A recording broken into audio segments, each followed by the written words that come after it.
Hello, everyone. I hope you're doing great. So last time we studied about the uh, anterior chest wall, the pectoral region, as well as we shed light upon the muscles of the back. Uh, After that, we did the axilla, its boundaries, and its content.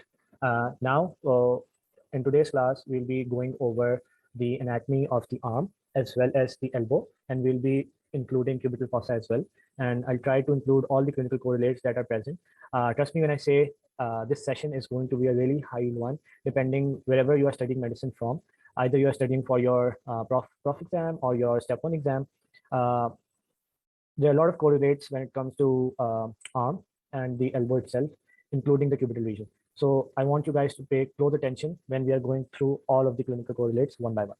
Having said that, so we'll start off our lecture with studying the surface anatomy of the bones. We did go over in the last session too, but we can't really proceed with the anatomy of the arm unless you don't know about the humerus itself. So in humerus, it is divided into a shaft, then there's a neck, and then there's a head. Like in our human body, we have the body, then the neck, then the head. This also has a shaft, then comes the neck and the head. In humerus, there are two kinds of necks. One is the anatomical neck over here. So this is the head. This is the head of the humerus, and this is the anatomical neck of the humerus. And just below it, where my fingers are, this is the surgical neck. Why is there why is there difference between anatomical neck and surgical neck?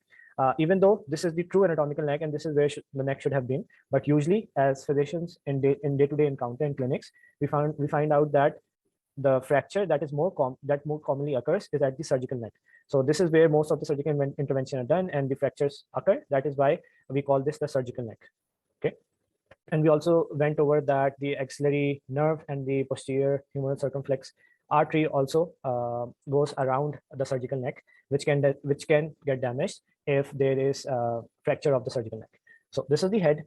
You can see on the lateral aspect. On the lateral aspect, we have protuberance, a prominence. This is called the greater tubercle. And on the medial aspect, we have another prominence. This is called the lesser tubercle. And between that, we have the intertubercular groove.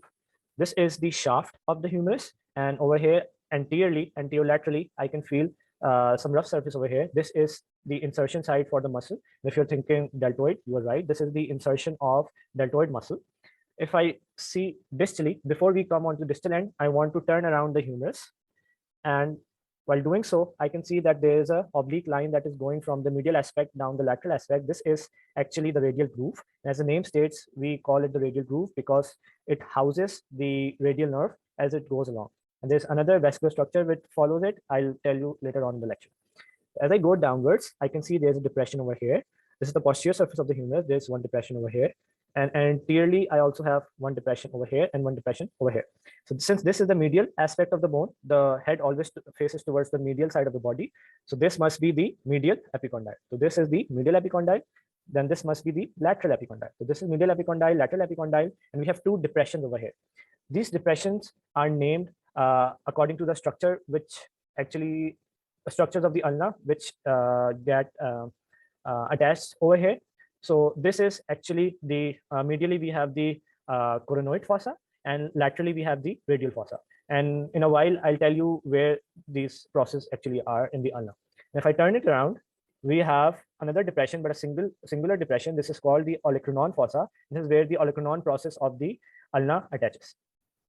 So this is the medial epicondyle, lateral epicondyle to fossa. And the part which is, if I follow this lateral epicondyle upward, this is the lateral supracondylar ridge, and this is the medial supracondylar ridge. If I face it like this, you can see on the medial aspect, we have a pulley-like structure going all the way back towards, all the way in the posterior of the humerus. This structure, this bony surface, which is like a pulley, this is called the trochlea. This is the trochlea, and on the lateral aspect, we have the capitulum. So this is capitulum, this is trochlea. So how does the ulna insert?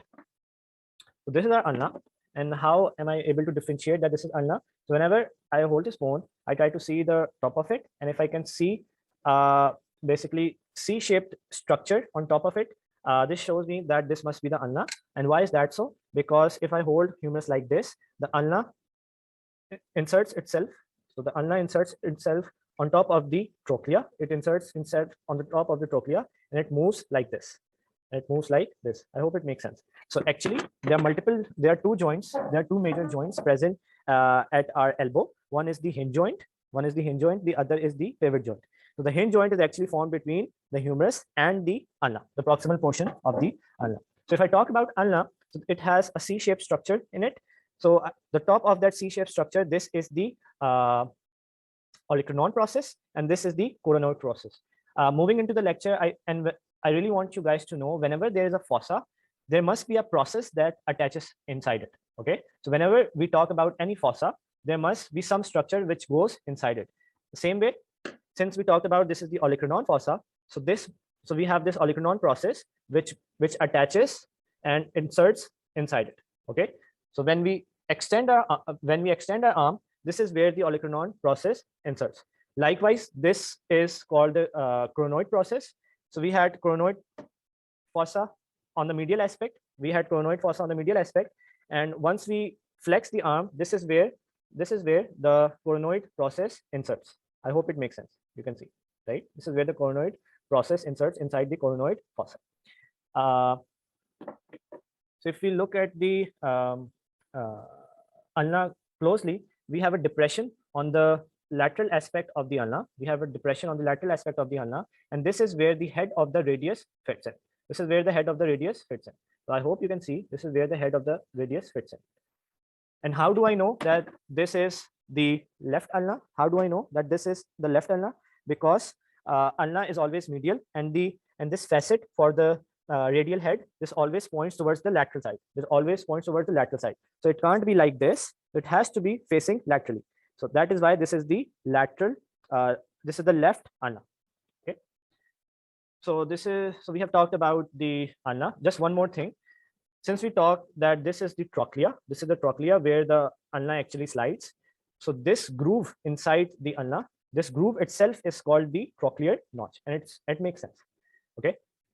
If I talk about the radius, so like any bone, it has a shaft, it has a neck, and then it has a head. So how to differentiate between ulna and a radius? You need to look at the flat surface. The head of the radius has a flat surface, and this is where it actually articulates with the humerus. So majorly the joint is formed between the ulna and the humerus, but a little part of head actually articulates at the humerus. And where does it articulate? So just imagine you wear a cap on your head.